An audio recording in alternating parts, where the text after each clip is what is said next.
جمع کی گئی ہیں ان کو روضۃ الانف میں بھی موجود ہے، اسی طرح حافظ ابن کثیر نے بھی اس رائے کو جمع کیا ہے تفسیر ابن کثیر میں، اور پھر مختلف لوگوں نے بھی اس کو جمع کیا ہے۔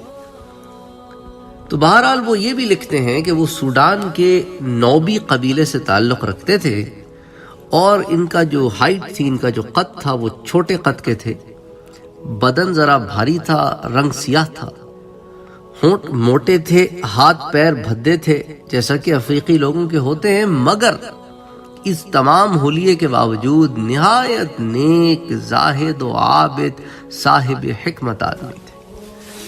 تو جہاں اللہ تعالیٰ نے بنی نوع انسان کو یہ بتانے کے لیے حضرت لقمان علیہ السلام کو رضی اللہ تعالیٰ عنہ کو اپنے دور میں ایک مثال بنایا، تو آنے والے زمانے کے لیے بھی ایک مثال بنایا کہ دیکھو بعض لوگ ظاہر میں تمہیں عجیب سے معلوم ہوں گے، لیکن ان کے باطن کا حال اتنا عظیم ہے کہ اللہ عز و جل نے اپنی کتاب قرآن الحکیم میں ایک سورے کا نام سورہ لقمان رکھا ہے۔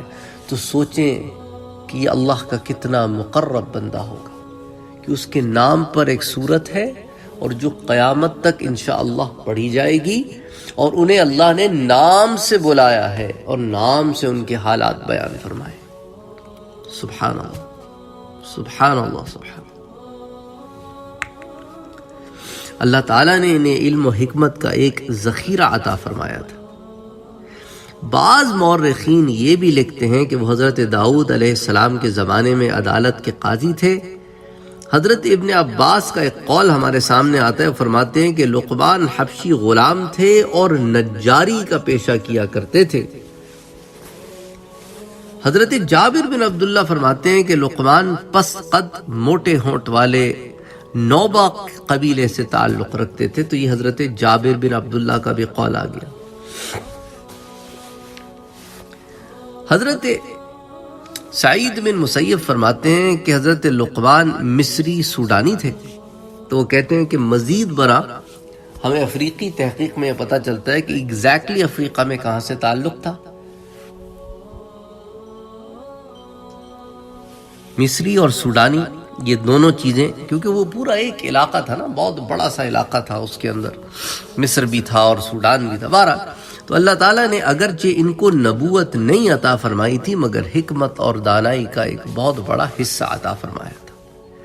اسی طرح ایک قول حضرت عبد الرحمن بن حرملہ رحمۃ اللہ علیہ کا بھی ہمارے سامنے آتا ہے۔ وہ کہتے ہیں کہ ایک مرتبہ ایک حبشی حضرت سعید بن مسیب کے پاس آیا اور کچھ سوال کیے، تو آپ نے فرمایا اس بات سے دلگیر نہ ہونا کہ تم کالے حبشی ہو، اس لیے کہ سوڈانیوں میں 3 آدمی دنیا کے بہترین انسانوں میں ہوئے۔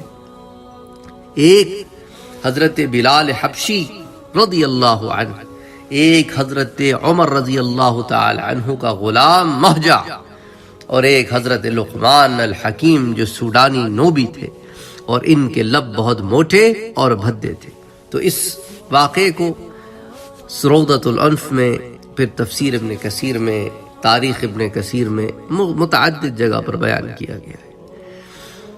اب ان تصریحات کے برخلاف مشہور مورخ محمد بن اسحاق رحمۃ اللہ علیہ کہتے ہیں کہ لقمان حکیم عرب کے مشہور قبیلہ عاد یعنی کہ عرب بائدہ کی نسل سے تھے، اور غلام نہ تھے بلکہ بادشاہ تھے۔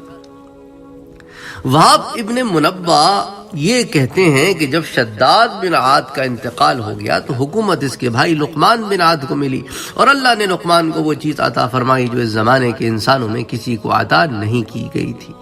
اللہ تعالیٰ نے انہیں 100 انسانوں کے برابر ادراک و قوت عطا فرمائی تھی کہ اتنا ان کا فہم تھا کہ 100 بندوں کو ملاؤ تو اتنا فہم بنتا ہے، اور وہ اپنے زمانے کے لوگوں میں سب سے زیادہ طویل قامت تھے۔ تو اب یہ ہو سکتا ہے کوئی اور لقمان کا ذکر بھی آیا ہو، کیونکہ یہ تو بالکل برعکس ڈیفینیشن ہے پہلے والے لقمان کی۔ جیسا کہ میں نے آپ سے کہا کہ حضرت لقمان کی شخصیت کے بارے میں بڑے اختلافات ہیں۔ دراصل زمانہ جاہلیت کی تاریک صدیوں میں کوئی اس طرح کا معاملہ تو تھا نہیں کہ پبلیکیشن ہوتی، چیزوں کو کتابی شکل دی جاتی، لائبریریز بنائی جاتی، ایسا کوئی معاملہ تو تھا نہیں، تو مختلف روایات جمع۔